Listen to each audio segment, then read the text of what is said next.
고린도전서 12장 4절부터 13절까지 제가 읽습니다. 은사는 여러 가지나 성령님은 같고 직임은 여러 가지나 주는 같으며 또 역사는 여러 가지나 모든 것을 모든 사람 가운데서 역사하시는 하나님은 같으니 각 사람에게 성령님의 나타남을 주심은 유익하게 하려 하심이라. 어떤 이에게는 성령님으로 말미암아 지혜의 말씀을, 어떤 이에게는 같은 성령님을 따라 지식의 말씀을, 다른 이에게는 같은 성령님으로 믿음을, 어떤 이에게는 한 성령님으로 병 고치는 은사를, 어떤 이에게는 능력 행함을, 어떤 이에게는 애언함을, 어떤 이에게는 영들 분별함을, 다른 이에게는 각종 방언 말함을, 어떤 이에게는 방언들 통역함을 주시나니 이 모든 일은 같은 한 성령님이 행하사 그 뜻대로 각 사람에게 나누어 주시느니라. 몸은 하나인데 많은 지체가 있고 몸의 지체가 많으나 한 몸임과 같이 그리스도도 그러하니라. 우리가 유대인이나 헬라인이나 종이나 자유자나 다한 성령님으로 세례를 받아 한 몸이 되었고 또 다 한 성령님을 마시게 하셨느니라. 아멘. 아멘. 4절입니다. 은사는 여러 가지나 성령님은 같고 직임은 여러 가지나 주는 같으며 또 역사는 여러 가지나 모든 것을 모든 사람 가운데서 역사하시는 하나님은 같으니 은사를 주시는 성령님, 직임을 주시는 주 예수 그리스도, 역사하시는 전능하신 아버지 하나님, 삼위일체 하나님의 사역에 대하여 4절, 5절, 6절은 말씀합니다. 그리고 7절부터는 각 사람에게 자신의 뜻대로 은사를 나누어 주시는 성령님의 사역에 대하여 말씀합니다. 7절 각 사람에게 성령님의 나타남을 주심은 유익하게 하려 하심이라. 고린도전서 12장 8절부터 10절까지는 9가지의 은사들이 나와 있습니다. 물론 어떤 어리석은 사람들은 성령님의 9가지 은사 그리고 고린도전서 12장에만 주목합니다마는 우리가 로마서 12장 등의 말씀을 보면 또 다른 성령님의 은사들이 나와 있다는 것을 밝히 알 수가 있습니다. 이 9가지 성령님의 은사들은 실상은 예시로 나와 있는 성령님의 은사들이 되는 것입니다. 27절로 가보십시다. 너희는 그리스도의 몸이요 지체의 각 부분이라. 하나님이 교회 중에 몇을 세우셨으니 첫째는 사도요, 둘째는 선지자요, 셋째는 교사요, 그 다음은 능력이요, 그 다음은 병 고치는 은사와 서로 돕는 것과 다스리는 것과 각종 방언을 하는 것이라 다 사도겠느냐, 다 선지자겠느냐, 다 교사겠느냐, 다 능력을 행하는 자겠느냐, 다 병 고치는 은사를 가진 자겠느냐, 다 방언을 말하는 자겠느냐, 다 통역하는 자겠느냐. 너희는 더욱 큰 은사를 사모하라. 내가 또한 제일 좋은 길을 너희에게 보이리라 말씀합니다. 제가 과거에서부터 성령님의 은사와 직임의 관계에 대하여 설명드려 왔습니다. 어떠한 성령님의 은사를 받은 것이 그 사람의 직임에 대한 이야기를 하는 것이 아니라 은사를 받은 사람들 가운데 직임을 주님께서 주신다 하는 것입니다. 다시 4절 5절로 가시면 은사는 여러 가지나 성령님은 같고 애언의 은사를 주신다 해서 애언자, 선지자가 되는 것은 아닙니다. 전도자 빌립 집사님의 처녀 딸들이 애언을 하였지만 그들은 애언자가 아니었습니다. 또한 성령님께서 임하시는 사람들 가운데 방언도 터지고 애언의 은사도 나타나는 일들이 있어 왔습니다만은 애언의 은사를 받았다 해서 그가 애언자, 선지자가 되는 것이 결코 아니다. 그래서 이 고린도전서 12장에서는 성령님의 은사와 직임에 대하여 말씀하고 있지요. 성령님의 은사를 받은 사람들이 주님 앞에서 영적으로 성장하고 성숙해 가면 직임을 그 성령님의 은사를 따라 받게 되는 그 말씀을 하고 계시고 그 직임을 잘 감당할 때에 그리스도 몸의 지체로 기능하게 되고 그것을 우리가 일반적으로 아시는 대로 한다면 사명을 잘 감당한다. 그렇게 말씀드릴 수가 있겠습니다. 물론 성령님의 은사와 주님께서 주시는 직임에 이러한 고린도전서 12장의 말씀을 덮어버린 다음에 현 시대의 교회가 교우분들에게 집사의 직분을 주고 권사, 장로 혹은 여전도회를 세웠다면 여전도회장, 총무, 서기 등등의 직분을 주면서 그것이 사명이다. 구역제도를 만들어서 구역장을 세운다.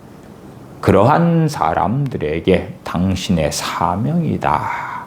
식당을 만들어서 식당 봉사를 시킨다. 그것이 당신의 사명이다. 물론 진실로 그럴 수도 있습니다. 식당에서 봉사하는 것이 그의 지체됨, 그의 사명일 수도 있습니다. 그러나 반대로 말씀드린다면 전혀 아닐 수도 있는 것입니다. 그래서 직분으로 한다. 그것을 실제로 12장 5절의 직임은 여러 가지나 주는 같으며 주님께서 직임을 주신다. 우리가 좀 이해하기 쉽게는 직분이다. 그렇게도 말할 수도 있겠습니다.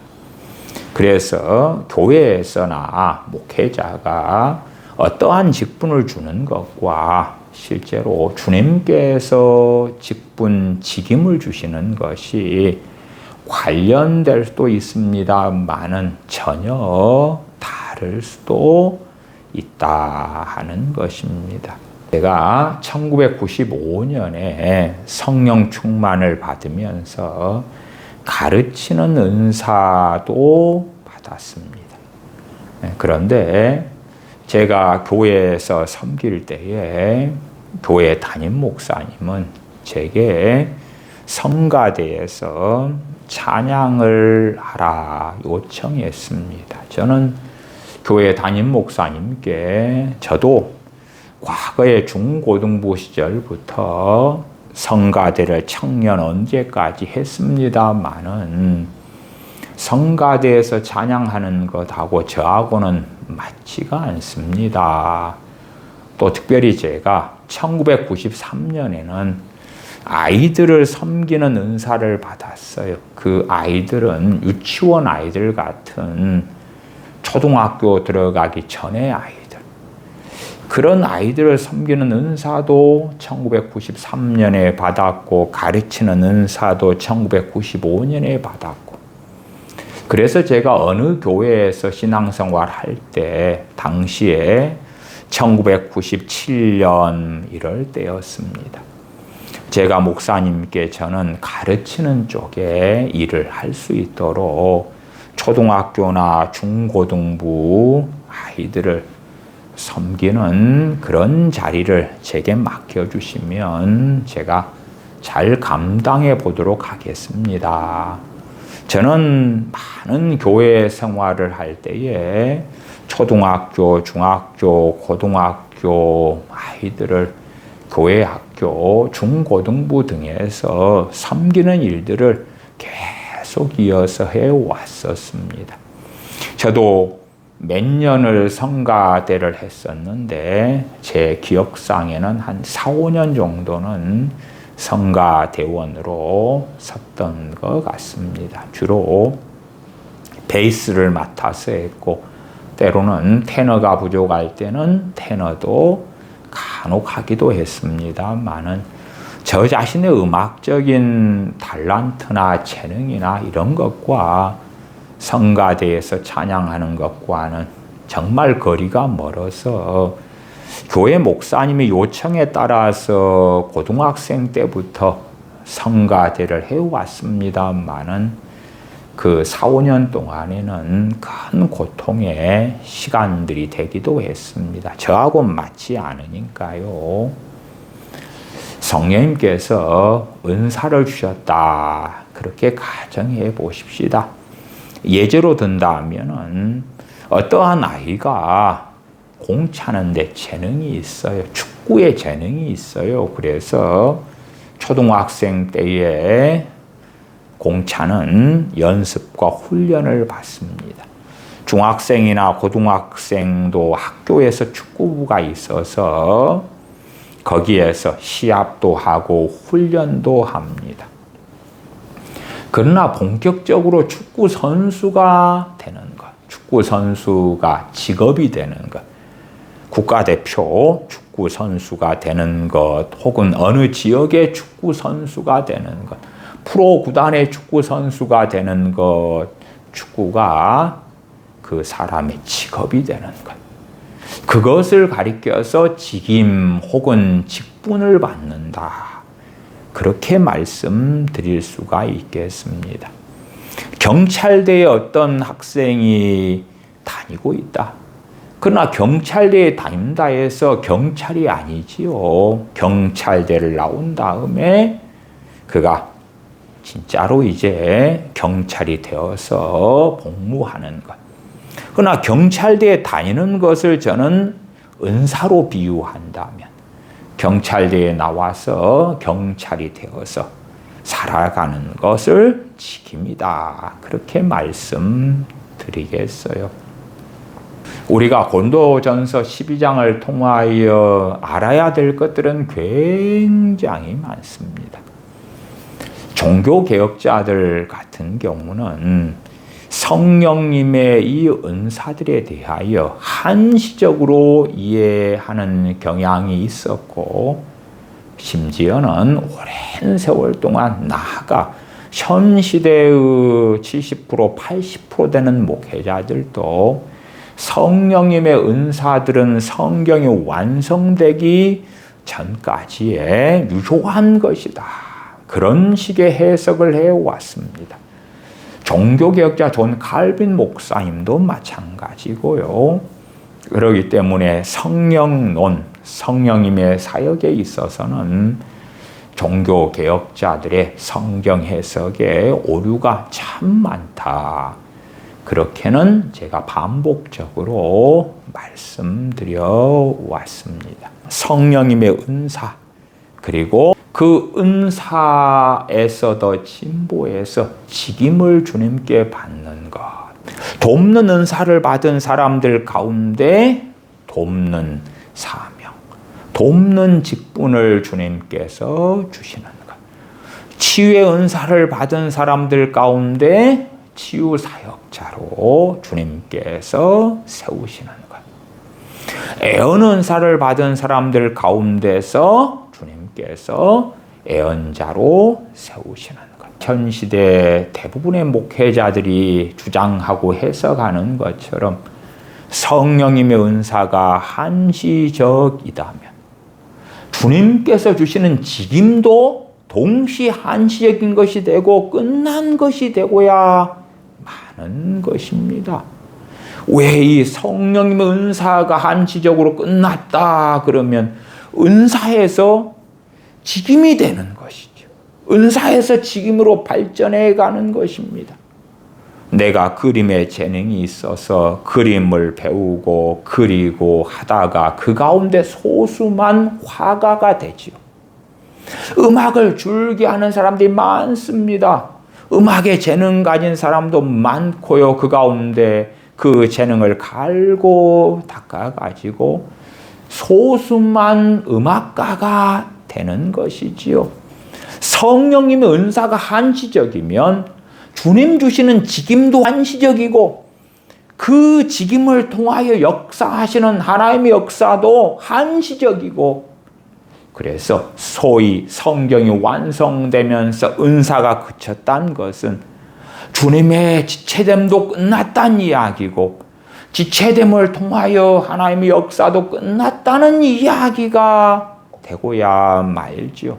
얼마나 어리석은 주장을 많은 목회자들이 해왔는지 여전히 하고 있는지 말할 수 없는 어리석음들이 계속 이어져 오고 있습니다.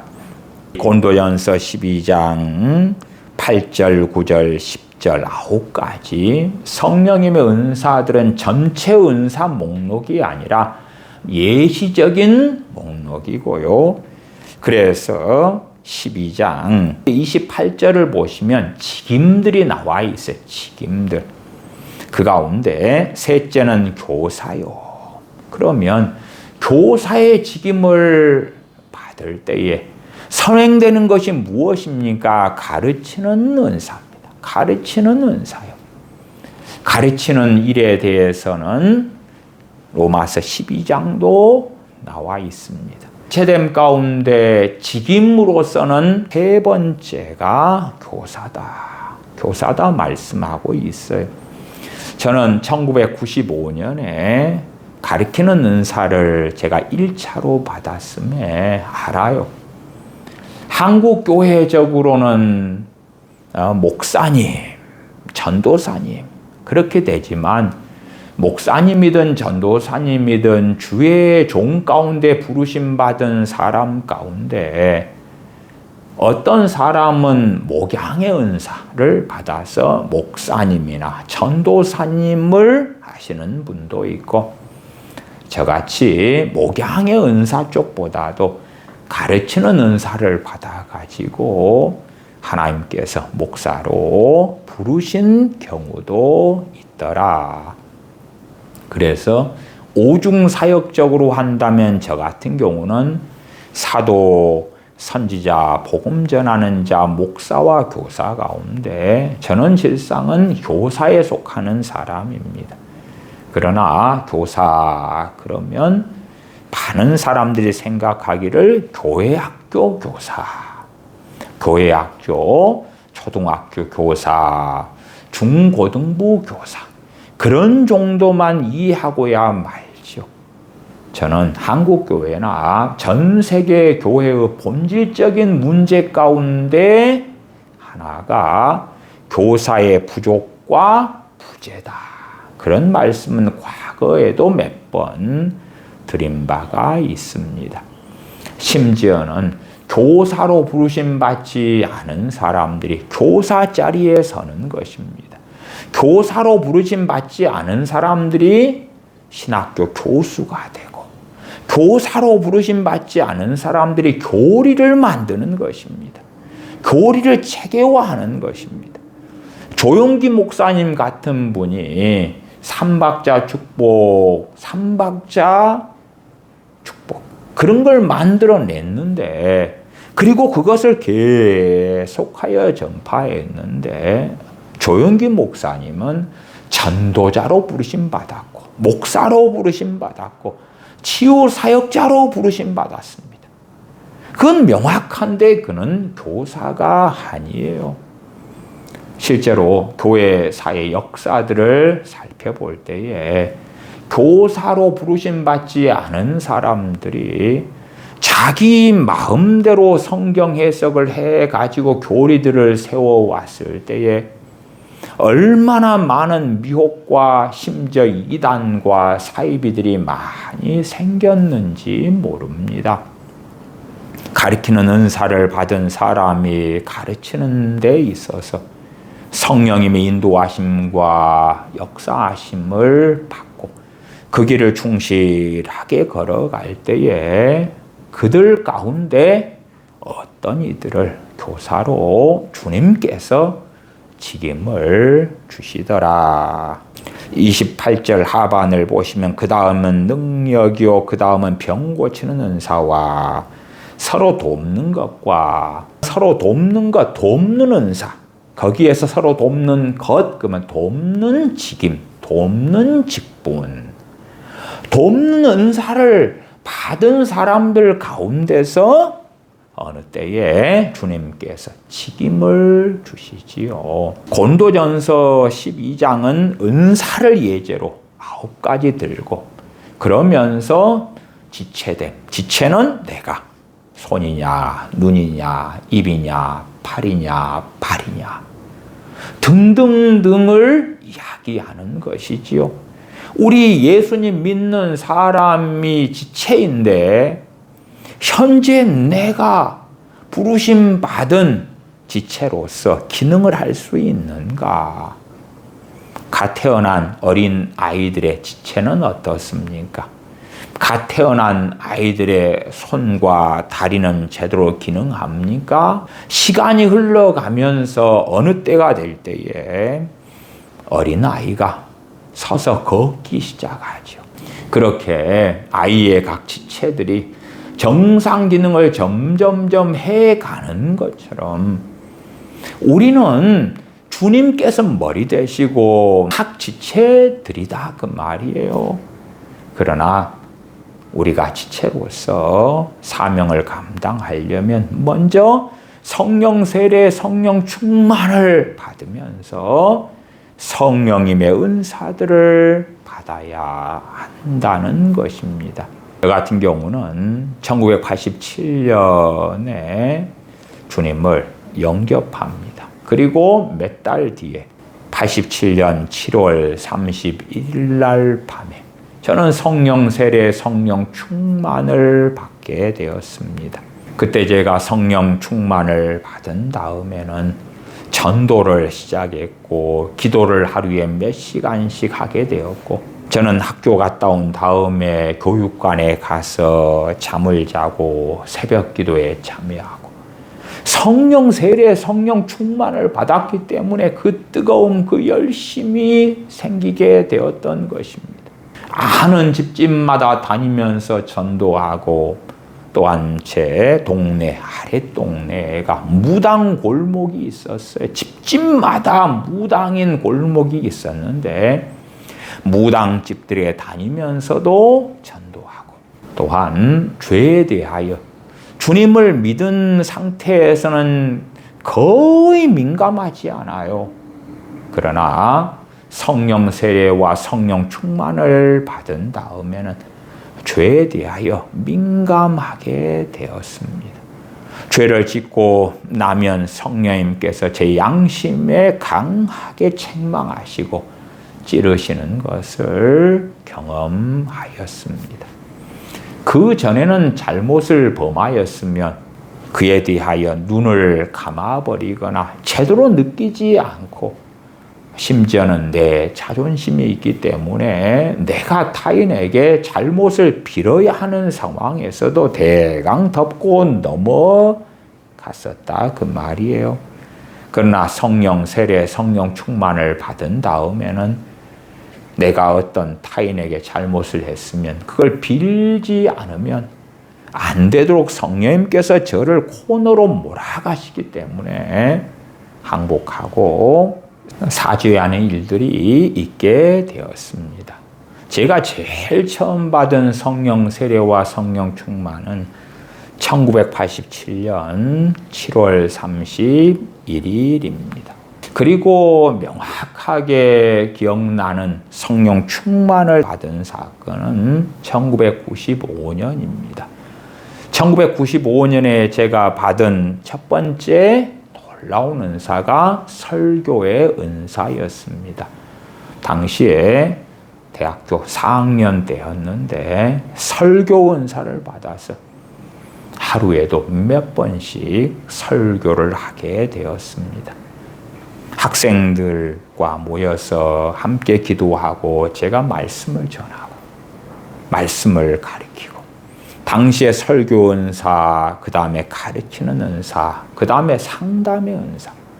제가 상담에 대한 공부를 1989년 이럴 때에 시작했던 걸로 기억나는데, 그래서 지적인 의미에서 심리학이나 상담을 상당히 오랫동안 관심을 가지고 공부했는데 그런 것하고는 전혀 상관없는 세상의 심리학이나 세상의 철학이나 세상의 정신의학과는 상관없는 성령님께로부터 주어지는 상담의 은사.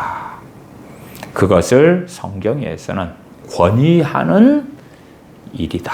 권위하는 일, 권위하는 은사. 권위하는 은사, 권위하는 은사, 그 다음에 이어지면 권위하는 일. 일이니까 직임이 되죠. 직분이 되죠. 어쨌든 저는 권위하는, 위로하고 격려하고 안위하고 그러한 상담의 은사도 1995년에 받았습니다. 1995년에 설교 은사 또 가르치는 은사를 받았는데 설교 은사와 가르치는 은사로 말씀을 한다고 해도 2007년에 제가 설교의 은사와 가르치는 은사를 다시 또 받았습니다. 그러니까 1995년에 받은 설교 은사인데 그것하고 또 다르게 더 확장되고 더 연결되고 그래서 설교 은사를 2007년에 받고 그때 이후로 4년 동안 매일 기도회를 했더랬습니다. 매일 주일을 빼고 주일에는 1부 예배, 2부 예배, 주일 오후 예배 드리니까 월화 수목 금 밤 8시에 4년을 계속 이어서 기도회를 밤마다 했었습니다. 설교 은사와 가르치는 은사를 받았으니까요. 또 제가 95년에 가르치는 은사를 받았다 그랬잖아요. 그때 이후로는 말씀을 많은 사람들에게 때마다 가르쳐 와서 제가 가르치는 은사로서 일했을 때는 1년 가운데 제가 날수를 계산해 보면 100일 정도 되는 날들은 밤새워서 가르친 일들이 참 많았습니다. 365일 가운데서 100일 정도는 저녁부터 말씀을 가르치면 새벽 4시까지 4시 반까지. 이렇게 때로는 새벽 6시까지도 말씀을 가르치는 일들이 100일 정도 되었던 것을 기억합니다. 그리고 95년에 가르치는 은사가 2007년에 또 받게 되었어요.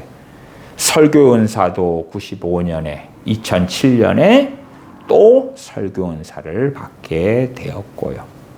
2010년 1월 4일 월요일인데 제가 어느 교회의 부흥 집회를 인도하고 있었습니다. 그 교회 부흥 집회를 주일날 밤부터 월요일, 화요일 3일 동안을 인도하고 있었는데 그 가운데 2010년 1월 4일 날 성령님의 임하심이 있었고 또한 성령님께서 은사를 부어주시는 일들이 특별히 제게는 집회 기간 중에 있기도 했습니다. 제가 그렇게 제 자신의 성령 충만을 받은 일들, 성령님의 능력 가운데 임하신 일들을 조금 말씀을 드리는 것은 성령 세례와 성령님의 능력을 주시는 것, 그런 것들에 대한 얼마간의 이해를 돕게 하기 위하여 말씀을 드리는 것입니다. 성령 충만을 받을 때에 성령님의 은사들을 받습니다. 때로는 성령 충만한 가운데서 살아가다가 혹은 주님 안에서 살아가다가 성령님께서 그 뜻대로 은사들을 나누어 주십니다.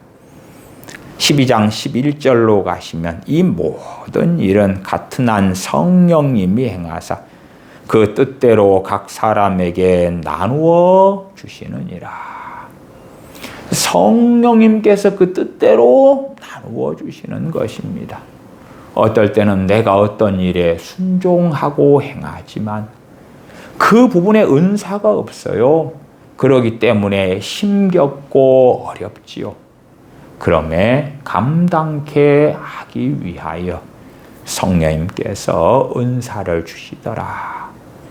저 같은 경우도 93년에 군대에서 군종병을 할 때에 유치부 아이들을 제가 담당하게 되었어요. 유치부 아이들은 말썽쟁이들이고 말을 참 안 듣는 아이들이었는데 그때에 성령님께서 제게 아이들에 대한 은사를 주셨어요.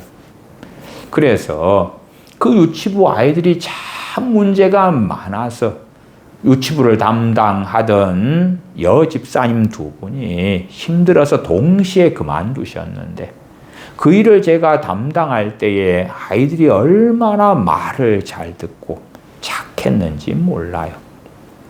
심지어 주일날 되면 아침에 유치부 아이들을 데리고 함께 시간을 보내고 말씀을 가르치고 그런데 유치부 아이들 주일학교 예배가 끝나고 그 다음 중고등부 예배가 있고 그 다음에 11시 어른 대예배가 있잖아요.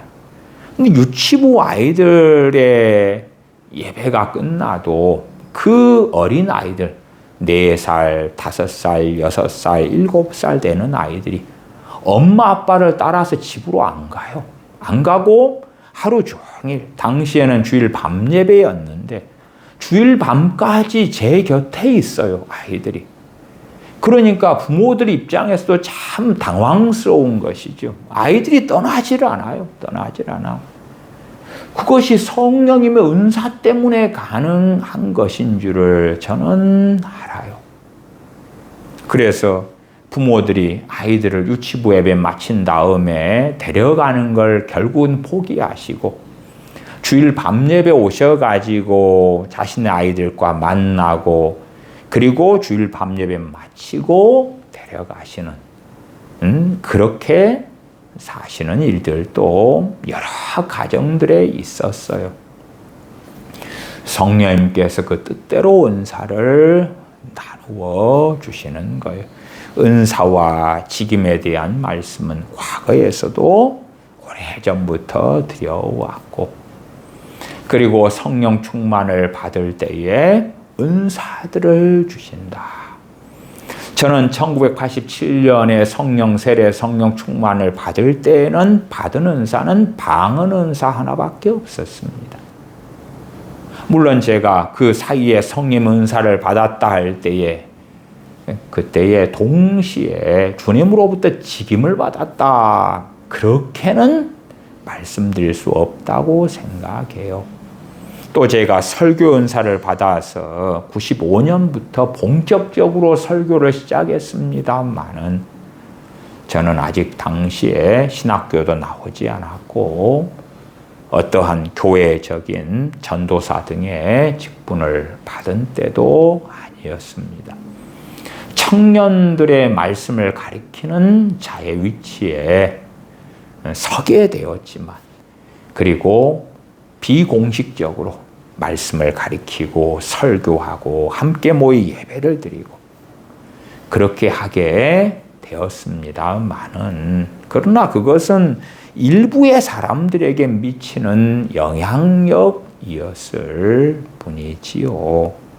7절로 가십시다. 각 사람에게 성령님의 나타남을 주심은 유익하게 하려 하심이라. 성령님의 은사가 성경이 완성되면서 끝났다, 그러한 은사 중단론의 입장을 한국 교회의 목회자들이나 교인들은 상당히 많이 가지고 있는데 최소 60% 이상이고 목회자들은 훨씬 더 많더라. 신학교들 같은 경우는 약 70% 이상, 목회자들은 못해도 60% 이상. 물론 지금은 좀 덜한 편입니다. 80년대, 70년대만 돼도 방언 기도를 하면 이상하게 보는 목회자들은 정말 많았던 때였기도 합니다. 각 사람에게 성령님의 나타남을 주심은 유익하게 하려 하심이라, 그러면서 9가지 성령님의 은사들을 말씀하지요. 물론 유감스럽게도 성령 충만을 받은 사람들이 성령님의 은사들을 함께 받습니다. 저도 87년에 성령 충만을 받을 때의 방언 은사, 그 다음 95년에 성령 충만을 받을 때의 설교 은사, 가르치는 은사, 상담 은사 등을 받았고, 그 후에 2001년에 성령 충만을 받을 때에 또 다른 여러 은사들을 받았고, 2007년에 성령 충만을 받을 때의 은사들을 또 받았고, 2010년에 성령 충만을 또 받았을 때 은사들을 받았고, 이런 말씀을 드렸습니다. 그렇기 때문에 어리석은 사람들은 성령 충만을 받았을 때 은사가 왔다 그러면 자기가 특별한 사람이나 대단한 사람이 된 걸로 착각합니다만은 결코 그렇지 않습니다. 오히려 그 사람이 주님 믿고 성령 충만을 받은 다음에 주님 안에 살아가다가 어느 때에 다시 성령 충만을 받을 때에, 그때쯤 되면 그는 상당히 더 주님을 알게 되었고 초신자 상태에서 벗어나게 되었고 진리를 더 알게 되기 쉽겠지요. 그래서 두 번째, 세 번째 이럴 때 성령 충만을 받을 때에 그 사람이 나중에 주님께 받을 직임과 관련된 성령님의 은사들을 받게 되는 일이 대부분이더라고 제 자신의 경험을 예제로 말씀을 드리는 것입니다. 그러나 현 시대의 많은 교인들은 첫 번째, 유감스럽게도 주님을 믿지만 성령 세례와 성령 충만을 한 번도 안 받은 안 받은 교인들도 많더라. 두 번째, 성령 충만을 한 번은 받았는데 두 번, 세 번, 네 번, 다섯, 여섯, 일곱, 여덟, 아홉 번, 10번 이렇게 계속 이어지는 성령 충만을 받지는 못하고 단 한 번 받았는데 그리고 세월이 흐른 다음에 미망 속에 들어가고 과거의 꿈결 같은 기억 속에 남겨지고 끝난 사람들도 너무나 많더라. 우리가 나이가 들어서 나도 한때에 교복 입고 학교에 갔던 중학생 때가 있었지. 고등학생 때가 있었지. 내가 대학교 1학년 신입생이 되어서 대학교에 갔던 때가 있었지. 그런 추억을 상고하는 나이 드신 분들 입장에서 저도 물론 그런 세대가 되고야 말았습니다만 그렇게 왕년에 언제 내가 성령 충만을 받았어? 저는 성령 충만을 받았을 때 방언 은사 말고는 받은 은사가 없어요. 받은 게 없어요. 물론 제 안에서 성령님의 사역이 나타났지요. 담대함을 주셔서 전도할 수 있었고 죄에 대한 민감함으로 역사하셨고 성령님의 인도하심에 대하여 더 확실하게 알 수 있게 되었고 전능하신 하나님께서 나의 아버지시구나. 아바 아버지라 담대히 기도하며 엎드릴 수 있었고 성령님께서 임하시니까 어떻게 기도할 줄 모르던 제 자신이 하루에 채 1분, 2분밖에 기도하지 않았던 제가 하루에 1시간, 2시간, 3시간, 때로는 금식도 하고 철야도 하고 그런 성령님의 도우심 가운데 기도하고 금식하는 일들을 할 수 있게 되었더라 하는 것입니다.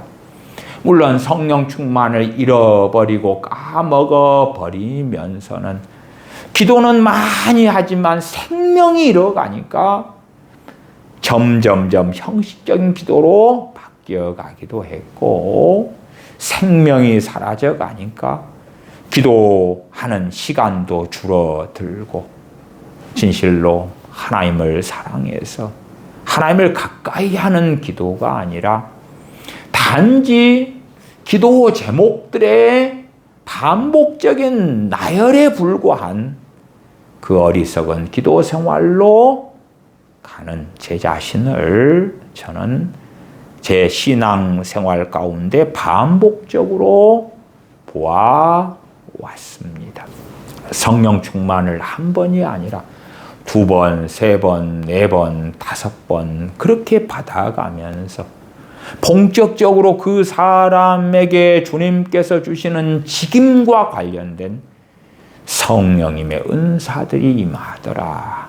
물론 어떤 사람은 저하고 달리 주님을 믿은 다음에 성령 세례, 성령 충만을 받을 때에 병 고치는 은사도 받는 사람도 있고 애언 은사도 받는 사람도 있더라고요. 그런 사람들 가운데 상당히 위험한 길을 걷는 사람, 나아가서 애언 은사를 받는 사람들 같은 경우는 외줄타기를 하고 낭떠러지에서 사는 사람들처럼 유감스럽게 굉장히 위험한 삶을 살더라고요. 왜냐하면 저는 그렇게 말씀드려요. 중심이 잘못됐기 때문에 하나님의 나라와 하나님의 영광을 위하여 성령님의 은사를 사용해야 되고 은사의 주인은 받은 그 사람이 아닌데 마치 자신의 마음대로 성령님의 은사를 사용할 수 있는 양, 성령 하나님을 지배하고 조종할 수 있는 양 망상하는 가운데 어리석게 되는 사람들이 많더라.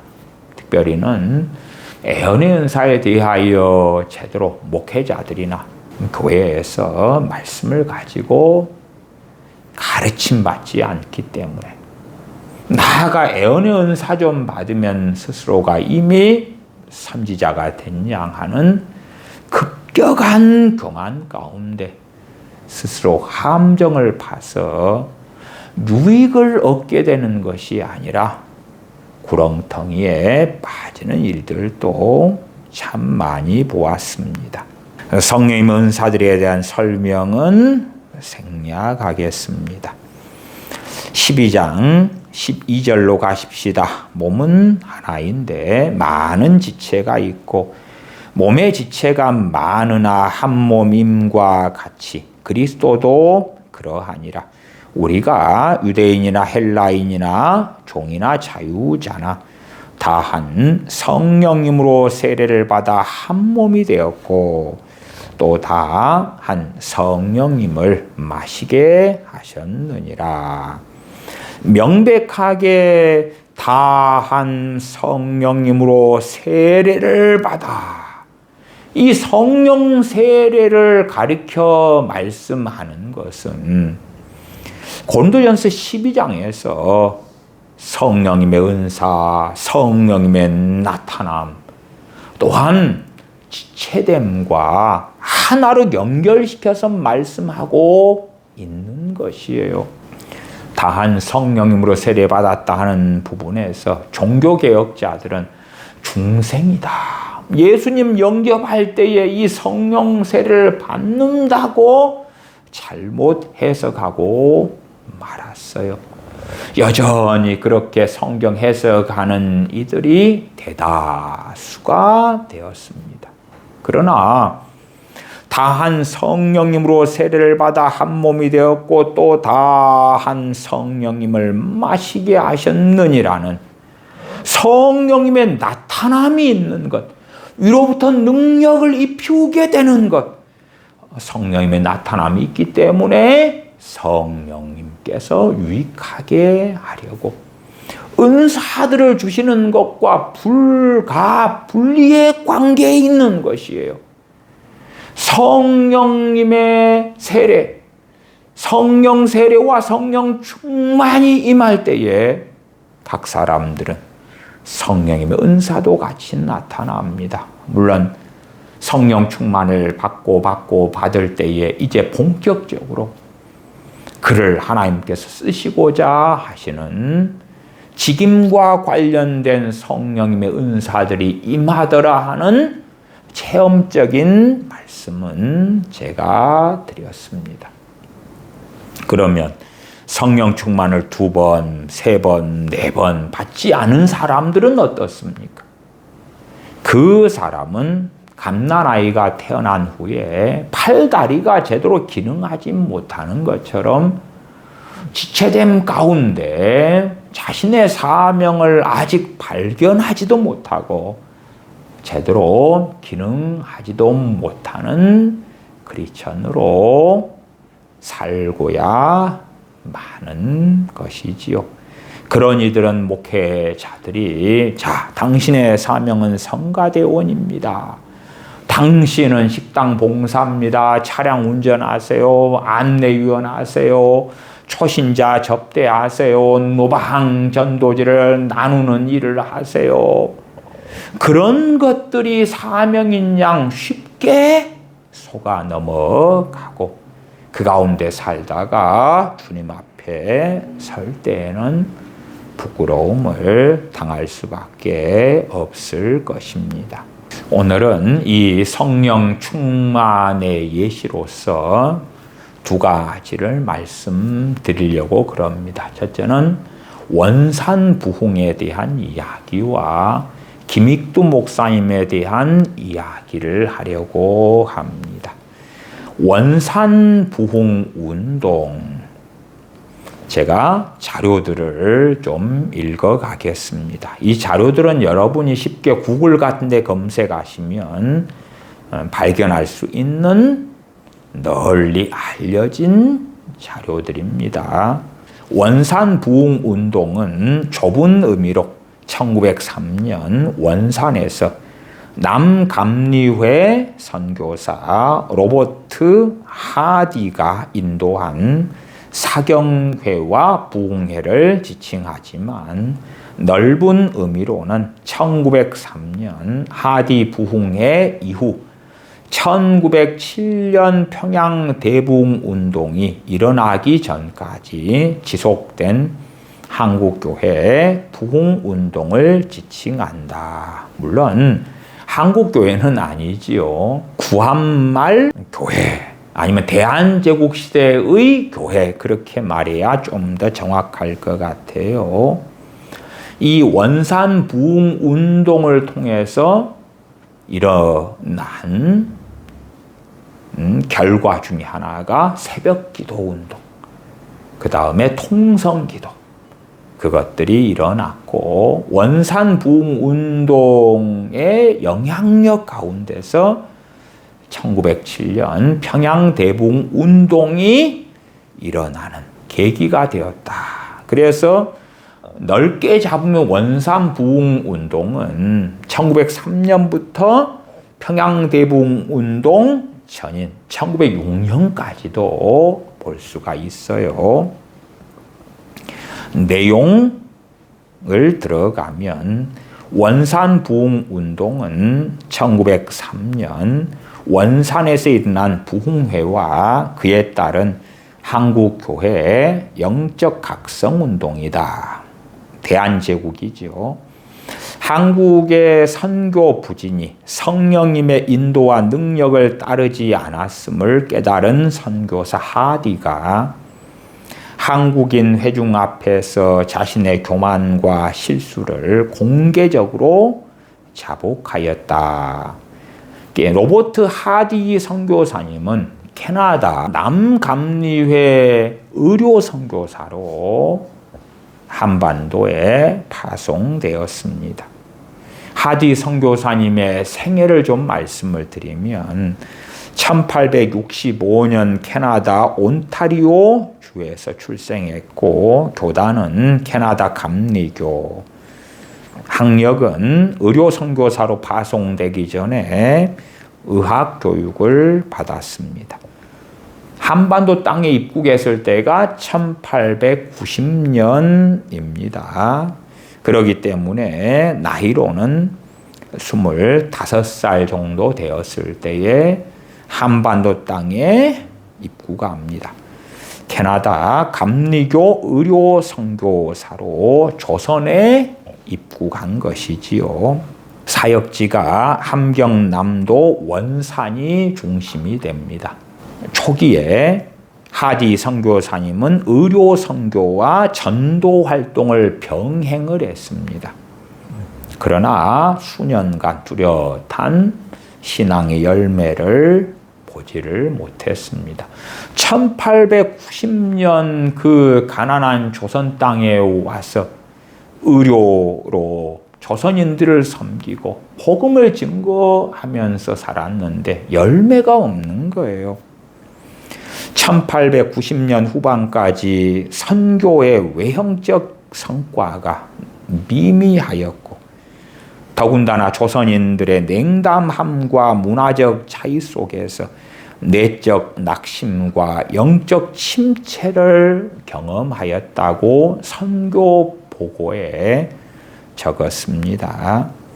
그리고 1903년 8월에 원산에서 열린 성경 공부 및 기도회 중에 하디는 깊은 성령님의 책망을 경험했다고 증언했습니다. 그러면 이 원산 부흥 운동에서 1903년 8월에 원산에서 열린 성경 공부는 어떤 것이었냐? 이것을 사경회라고 그럽니다. 조선인들이 모이고 한 사경회는 아닙니다. 1903년 여름 중국에서 사역하다가 한국을 방문한 미국 남감리회 여선교사 화이트가 원산에서 사역하던 남감리회 여선교사 캐롤과 노울즈, 하운셀 다 성입니다. 성. 그리고 캐나다 장로의 여선교사 맥컬리 등과 함께 사경회를 하게 되었습니다. 그러니까 선교사님들이 너무나 당시의 상황이 암울했기 때문에 당시의 역사적인 배경에서는 중국에서는 의화단 사건이 일어나가지고 선교사들을 배척하게 됩니다. 중국 선교가 거의 망하게 되는 상황이 일어나고요. 더군다나 한반도에서는 1901년에 신축년 대기근이 일어나게 됩니다. 그래서 민중이 경제적인 심각한 파탄 가운데 들어서 절망 속에 있게 되는 상황이 되었고요. 더군다나 1904년 러일 전쟁이 있게 되는데 러일 전쟁을 앞두고 정치적인 불안이 심각해지던 상황이었습니다. 이렇게 정치적인 불안, 사회적인 불안, 또한 조선인들이나 중국인들에게 복음을 제대로 증거할 수도 없고 증거해도 냉담하고 결실을 얻지 못해요. 신축년 대기근 같은 것으로 조선인들은 절망 속에 들어가는데 천국에 대한 이야기를 하고 회개에 대한 이야기를 한들 우리 주 예수님에 대한 이야기를 한들 조선인들은 받아들이지를 않아요. 그래서 선교적인 결실이 너무나 없는 거예요.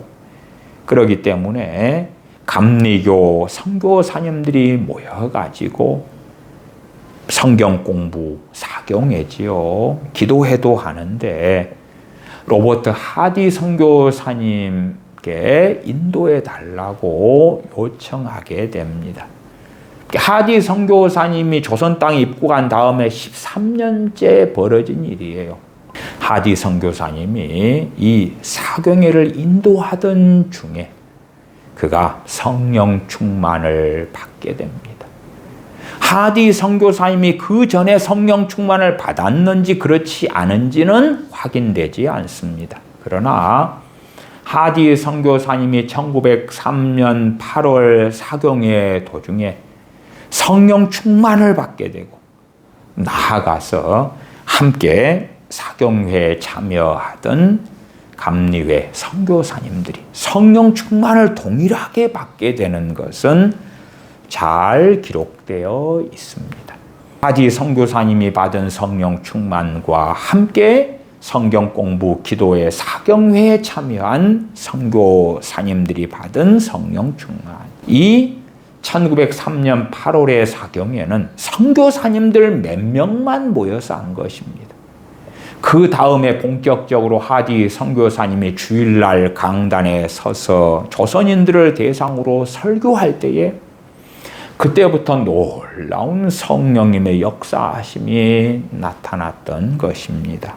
당시에 사경회는 8월 24일부터 한 주간 동안 하기로 했는데 하디 선교사님에게 성경 공부를 인도해 주십사 부탁했고 하디 선교사님은 그때에 선교 13년 차로 선교의 열매가 너무나 미미해서 실망과 좌절감 속에 낭망에 있던 상태였습니다. 하디 선교사님이 캐나다에서 회심하고 선교사님으로 한반도의 조선 땅에 오시고 그 전에 성령 충만을 저는 받았을 때가 있었을 거라고 개인적으로 생각합니다만은 확인되지는 않고 선교 사역에 절망할 수밖에 없는 그 일들 가운데 침체로 들어갔고 낭망으로 들어간 상황이 1903년 8월의 상황이었다.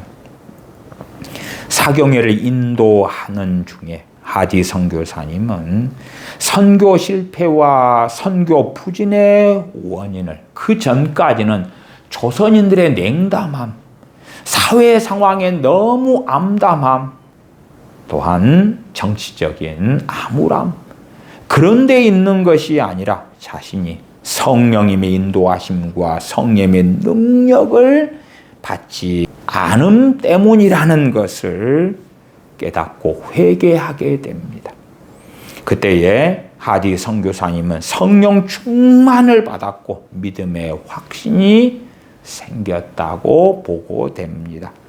당시 하디 선교사님과 함께 집회에 참석했던 선교사님들도 동일하게 성령 충만을 받는 경험을 하였다. 이후로 하디 선교사님의 주일 예배 때에 회중들 앞에서 자신의 교만과 실수를 공개적으로 자복하게 됩니다.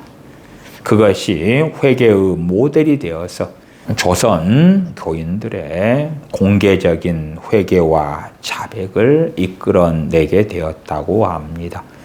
당시 상황에 대한 기록들은 감리교 선교 보고서와 하디 선교사님의 간증문에 잘 기록되어져 있습니다. 그 당시 하디 선교사님이 성령 충만을 받을 때에 선교사님은 새로운 성령님의 능력을 부여받았다고 얘기합니다.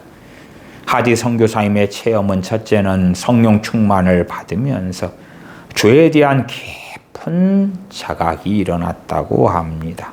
하디 선교사님이 성령 충만을 받은 다음에 주일 예배 때에 조선 회중들 앞에서 자신의 교만과 실수를 공개적으로 자복하고요. 그 이후로 교인들이 성령 충만을 받으면서 동일하게 공개적으로 자신들의 죄를 자백하는 일들이 빈번하게 일어나게 되었습니다. 물론 우리는 상관관계를 거꾸로 생각해서 때때로 한국교회 교회사 가운데 공개 자백을 하자. 그러면 하나님께서 기뻐하실 것이다. 그렇게 하면서 교회가 상당한 문제들이 생긴 사례들이 많이 있습니다. 성령 충만을 받으면서 육적으로 공개 자백하는 것이 아니라 성령님의 역사하심 가운데, 인도하심 가운데서의 올바른 공개 자백은 성령님께 주신 은혜와 회개와 그 회개에 합당한 열매가 됩니다마는 마치 기관차를 객차 뒤에 묶어서 가는 것처럼 하는 것으로 공개 자백을 하면 성령 충만을 받을 것이다. 그런 것은 매우 심각한 어리석음이 되지요. 9월 초 하디 선교사님은 원산교회 직원 부흥회를 인도합니다. 그때에도 성령님의 역사하심이 있었고 10월에 원산을 방문한 미국 스칸디나비아 선교의 지도자 프랜슨이 인도한 부흥회를 통한 성령님의 역사. 프랜슨 부흥회 직후에 하디 선교사님이 특별 부흥회를 인도합니다. 그때에 교인들의 공개적인 자복의 일들이 나타나게 됩니다. 말씀을 듣고 회개하며 기도하는 가운데 성령님께서 그들의 심령을 때리시고 그러기 때문에 교인들이 통곡하면서 자신들의 죄를 자복하는 공개적인 일들이 또한 일어났습니다. 당시 교인들이 자복한 죄는 주로 횡령과 절도, 간음, 강간, 위선, 미움, 증오, 질투와 같은 내용들이었다고 합니다. 또 미워하고 증오했던 교인들 사이에 화해와 용서가 이루어졌고 과거에 훔치거나 횡령한 것을 보상하거나 배상하는 현상이 일어났습니다. 김화 새술막교회 윤성근 전도사는 원산 부흥회에 참석했다가 과거 인천 주전소에 근무하던 시절 되돌려 주어야 했던 돈을 자신이 사용했던 것을 기억하고 그 돈을 마련해서 되돌려 주어서 그의 별명이 양심전이다. 저는 돈전자지요. 그런 별명을 얻게 되었다고 합니다. 그렇게 원산 부흥 운동의 특징적인 현상이 공개적인 자복, 그 다음에 변화, 사람이 달라졌다. 윤리적 갱신, 그렇게 표현되지요. 원산에서 시작된 하디의 부흥운동은 1904년에는 전국으로 확산되었습니다. 하디는 1904년 1월에 개성지방 사경회를 인도하였고 2월에는 김화 새술마 교회와 지경터 교회, 4월에는 서울 자골교회 부흥회를 인도하였는데 여기서도 공개 자복 현상이 나타났습니다. 아까 말씀을 증거하고 부흥회를 인도할 때 공개 자복, 그들이 억지로 말씀을 듣는 교인들이 죄를 자복하는 것이 아니라 성령님께서 임하시고 역사하시니까 그들은 죄에 대하여 통회하고 자복하게 되었다 하는 것입니다. 이때까지 이 원산 부흥의 범위는 하디 선교사님이 속한 남감리회 소속 교회들로 한정되어 있었습니다. 그러나 1904년 9월 서울 정동 제1교회 부흥회를 시작으로 10월 평양지방, 11월 인천지방에서 연합부흥회를 인도하였는데 이곳은 교단이 다른 미감리회 구역이었습니다. 하디 선교사님이 인천지방 연합부흥회를 마치고 안식년 휴가를 얻어 미국으로 돌아갔고 그가 없는 사이에 크렘과 캐롤 하운셀 앞에 1903년 8월 사경회 때에 성령 충만을 받은 선교사님들, 그분들이 주축이 되어서 1905년 개성과 원산, 서울 등지에서 부흥회를 인도하였습니다. 그리고 1905년 9월 장로교와 감리교 6개 선교부가 조직한 연합 공의회에서 매년 연초에 각 지방별로 실시하는 사경회를 연합 부흥회로 진행하기로 결의했고 그에 따라 1906년 1월에서 2월 서울과 원산, 평양 등지에서 초교파 연합 부흥회를 개최하여 원산 부흥 운동의 열기를 이어나가게 되었습니다. 그렇기 때문에 1907년 1월에 평양 장대현 교회에서 있었던 그 사경회는 출발이 원산 부흥 운동에 있었던 것을 우리는 알게 됩니다. 그리고 많은 믿는 사람들이 새벽 기도를 시작했고, 물론 새벽 기도회가 공적인 교회의 기도회가 되지는 않았습니다만은 성령 충만을 받은 교인들이 새벽 기도를 시작하고 통성 기도를 시작하고 성령님께서 임하시니까 주체할 수가 없는 거예요. 뜨겁게 기도하게 되는 거예요. 그것이 한민족 교회, 한반도 교회 교인들의 특징같이 되었더라. 1906년 8월 안식년 휴가를 마치고 귀환한 하디 선교사님은 곧바로 평양에 가서 선교사 연합 사경회를 인도하였는데 거기 참석했던 블레어와 그레이엄 리 등 장로교 선교사들이 성령 충만을 받게 됩니다. 그렇게 돼서 본격적으로 장로교로 이 부흥의 물결이 넘어가게 되었지요. 한 달 후에 미국 부흥운동 지도자 존스턴이 평양을 방문해서 영국, 웨일즈와 인도에서 일어난 부흥운동 소식을 전함으로 평양의 선교사와 조선 교인들은 교회 부흥을 위해서 기도하기 시작합니다. 그들의 마음이 뜨거워지는 것이지요. 그렇게 3개월 기도로 준비한 끝에 1907년 1월 평양 장대현 교회와 숭덕학교에서 개최된 연합사경회에서 교인들이 공개적으로 통회에 자복하는 부흥운동이 일어나게 됩니다. 그것이 1907년 평양 대부흥운동의 시작이 되었던 것입니다. 그렇기 때문에 원산 부흥운동의 중심이 되었던 로버트 하디 선교사님이 받은 성령 충만, 그가 위로부터 능력을 덧입어서 말씀을 증거하면, 부흥회를 인도하면 통회의 자복이 터졌던 것입니다.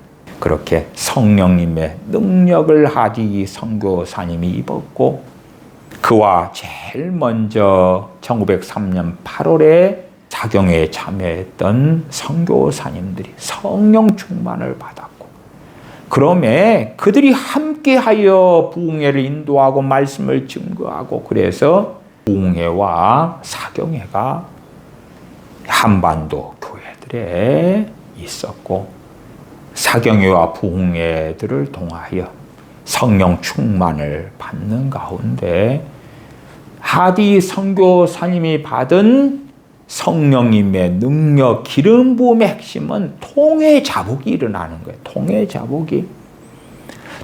자복이 계속 이어지면서 1907년 1월 연합 사경회, 평양 장대현 교회와 숭덕학교에서 개최된 연합 사경회를 통하여 평양 대부흥이 시작되게 됩니다. 김익두 목사님은 1874년에 태어나서 1950년 10월 14일 75세까지 살았던 귀한 하나님의 종입니다. 북한 땅이 공산화 되는데 남한으로 내려오지 않고 북한에 자신이 세운 교회를 계속하여 지켰기 때문에 북한 공산당은 김익두 목사님에 대하여 모함하고 오명을 씌우고, 그렇게 함으로 자신들의 권력을 강화시키는 수단으로 써와서 현 시대까지도 김익두 목사님에 대한 많은 오명들이 남아 있습니다.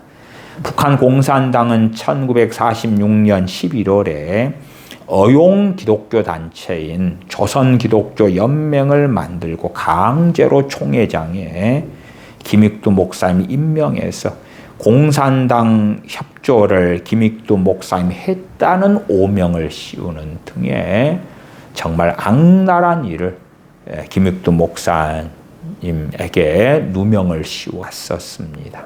김익두 목사님의 인생에 대한 이야기를 얼마를 하겠습니다. 김익두 목사님 어린 시절에 6년간 과거 시험을 준비합니다.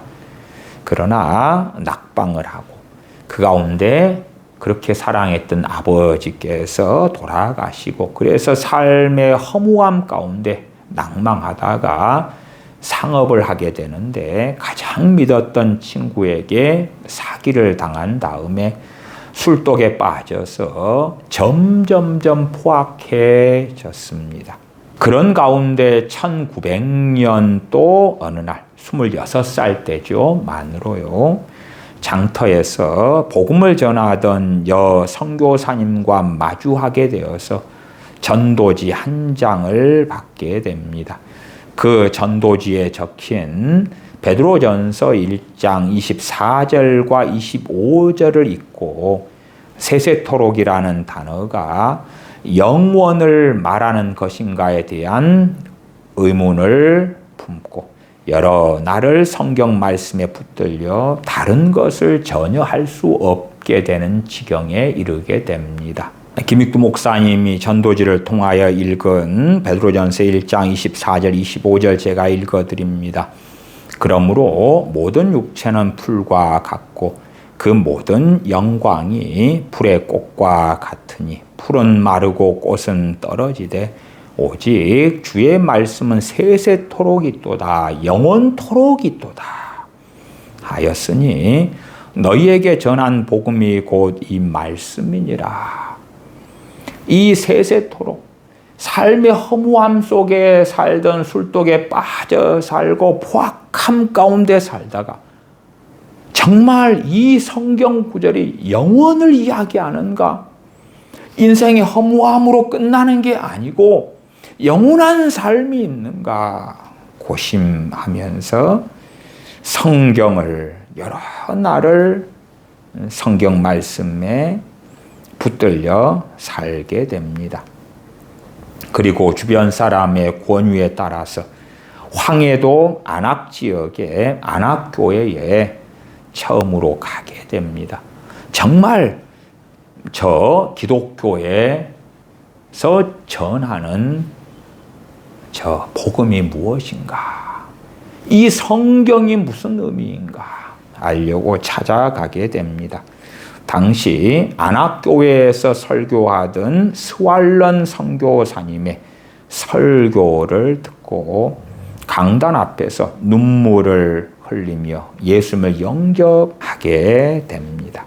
당시 그 스왈런 선교사님은 지금도 유명한 선교사님이지요. 그분이 기록한 많은 신학책도 있습니다.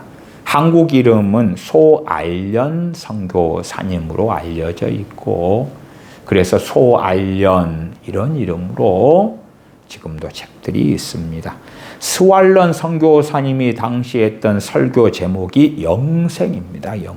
영생에 대한 설교를 듣고 이 포악한 안악호랑이라 그러한 인물이, 심지어 너무나 포악해서 피해를 당한 사람들이 순사들을 대동하고 이 사람을 잡으러 갔을 때 거꾸로 순사들을 공격해가지고 순사들이 다치고 도망가고, 그럴 정도로 포악한 사람이 김익두 목사님이었다 하는 것입니다.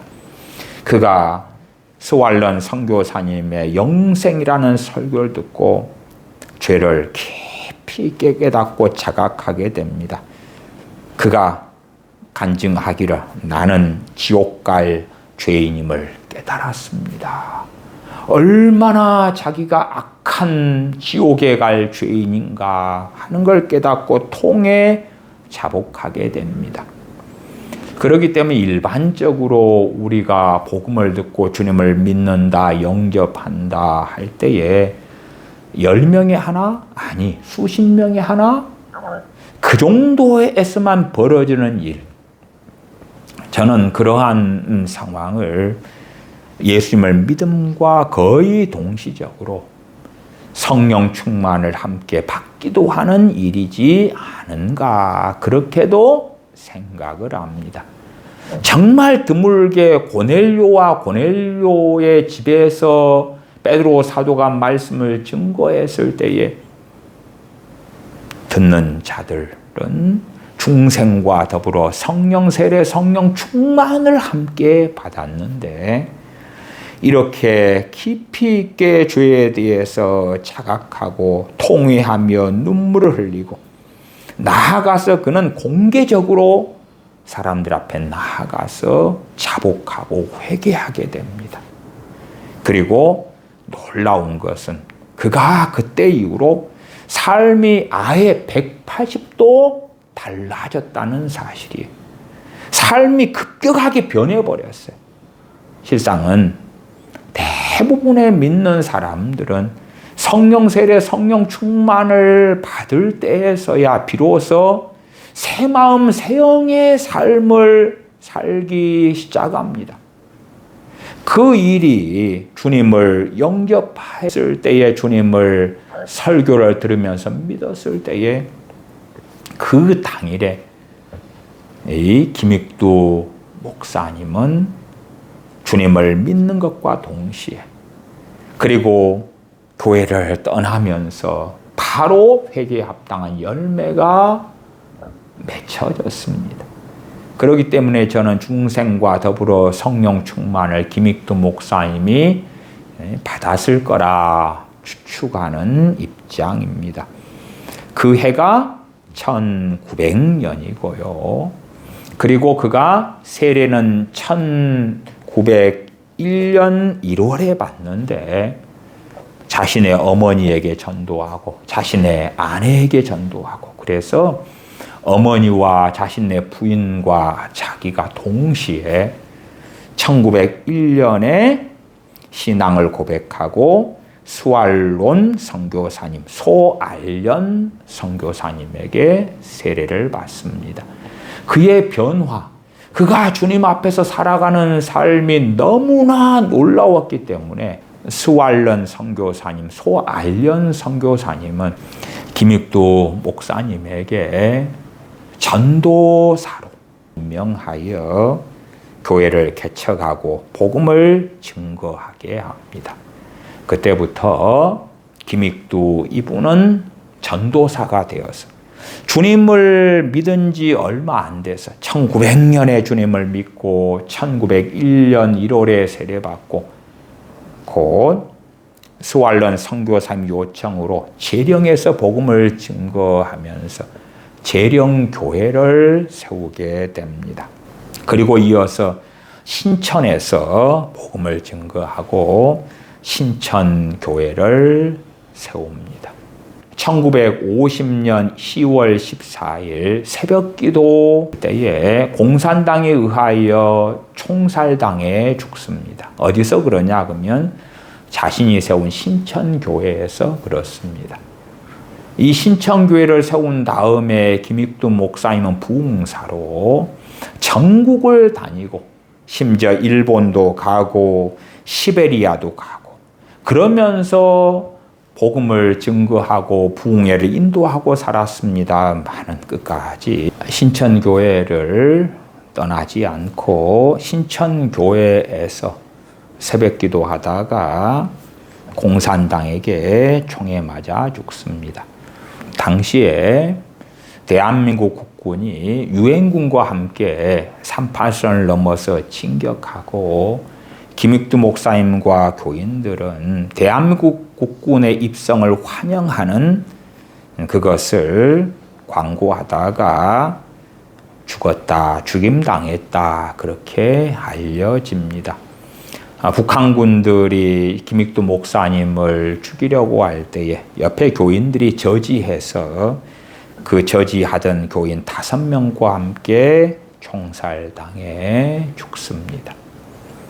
그가 신천교회를 세우고 그 신천교회에서 새벽 기도를 하다가 그의 삶을 마무리하고 김익두 목사님의 유명세가 그렇게 크기 때문에 김일성이는 김익두 목사님을 이용하고 모함해서 사실은 지금까지도 김익두 목사님에 대한 누명과 오명이 꽤 남아있기도 합니다만은 끝까지 하나님의 사람으로 살다 갔던 것을 우리는 확인합니다. 김익두 목사님은 1910년 평양 장로회 신학교를 졸업합니다. 김익두 목사님은 성령 충만을 그렇게 강조했고 증거했습니다. 성령님의 능력을 받고 성령님의 역사하심 가운데 믿는 사람들이 살아야 된다고 그렇게 증거했고 얼마나 그를 통한 놀라운 하나님의 역사들이 많았는지 모릅니다. 그런데 김익두 목사님은 장로교 목사님입니다. 장로교 목사님, 평양 장로회 신학교를 졸업한 장로교 목사님이지요. 김익두 목사님의 부흥운동은 1920년대에 절정을 이룹니다. 김익두 목사님의 1910년에서 20년대까지 또 김익두 목사님이 말씀을 증거하면 회개가 터집니다마는 그리고 성령 충만을 받는 일들이 있고 치유가 나타납니다마는 그렇게 굉장할 정도로 많이 나타나지는 않았습니다. 그러나 김익두 목사님이 이제 조금 알려지고 이곳 저곳 교회에 가서 부흥회를 하면서 성령 충만을 받고 회개가 터지고 병이 치유되고 그런 일들이 부분적으로 있었더라. 그런 가운데 1919년 12월에 경상북도 달성군의 현푼교회 사경회에서 김익두 목사님은 강력한 신유의 능력을 받았다고 합니다. 그 뒤에는 많은 난치병 환자들을 고치게 됩니다. 얼마나 많은 사람들이 고쳐지고 치유되었는지 1922년에 동아일보는 기사를 씁니다.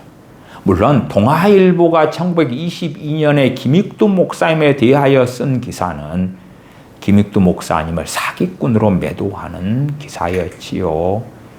세상에 지금 시대에 무슨 난치병, 불치병, 안진뱅이가 일어나고 봉사가 눈을 뜨는 일이 어딨냐. 저자는 사기꾼이다. 그러한 기사를 썼기 때문에 치유검증위원회를 만들게 됩니다. 장로교 목사님이니까 장로교에서 정말 저 사람이 병을 고친 게 맞냐? 예수님 이름으로 소경이 눈을 떴는데 정말이냐? 이 검증위원회를 만들어가지고 치유를 검증하게 됩니다. 그리고 보고서를 쓰고 그 책이 지금도 남아있죠.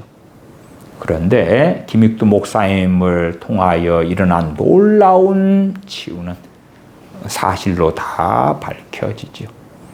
그래서 얼마나 많은 사람들이 당시에 치유되었는지 이 동아일보는 저 김익두 목사가 사기꾼이다 기사를 낼 정도로 1922년에는 치유 역사가 정말 많이 일어났던 것이었습니다. 그래서 당시에 김익두 목사님의 치유 사역으로 치유된 사람만 최소 10,000명 이상 28,000번의 설교 그가 말씀을 가리키고 주의 종으로 진실로 헌신해서 목사로 사역한 사람은 200명이 넘고 부흥회는 776번을 인도했다고 그럽니다. 국내나 일본이나 시베리아나 방방곡곡에 다니면서 부흥회를 했습니다. 1923년부터 25년까지는 집회의 규모가 이제 정말 커집니다.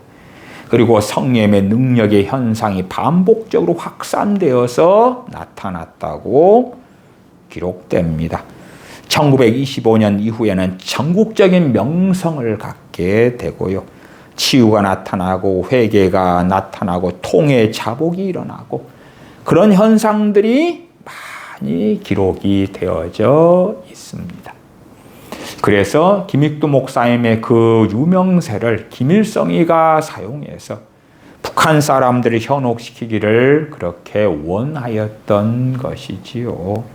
김익두 목사님이 회심하고 성령 충만을 받고 위로부터 능력을 입히워서 제시대의 백성들에게 정말로 큰 은혜의 통로가 되었던 것입니다. 물론 저는 로버트 하디 선교사님과 김익두 목사님의 예제를 또한 제 경험을 얼마 말씀드렸습니다만은 오늘 본문은 고린도전서 12장 가운데 지체됨이 포함되어 있었습니다. 그 지체됨의 부르심 가운데 하디 선교사님의 지체됨, 또한 김익두 목사님의 지체됨. 물론 고린도전서 12장 29절처럼 어리석어진다면, 우리 믿는 사람이 어리석어진다면 신사도 운동처럼 다 사도겠느냐, 다 선지자겠느냐, 다 교사겠느냐, 다 능력을 행하는 자겠느냐, 다 병 고치는 은사를 가진 자겠느냐, 영광스러운 직분을 원하고 다른 사람 앞에서 우뚝 서서 사람들이 우러러보는 지체됨을 원하겠지요.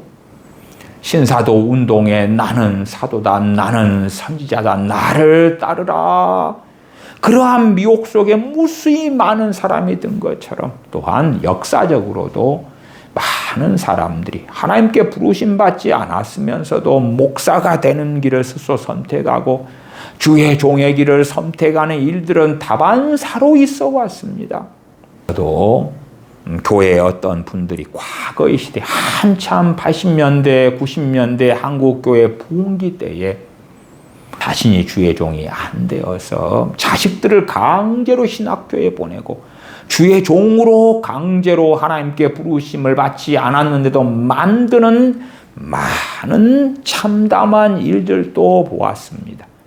그렇게 높아지고자 하는 것이에요.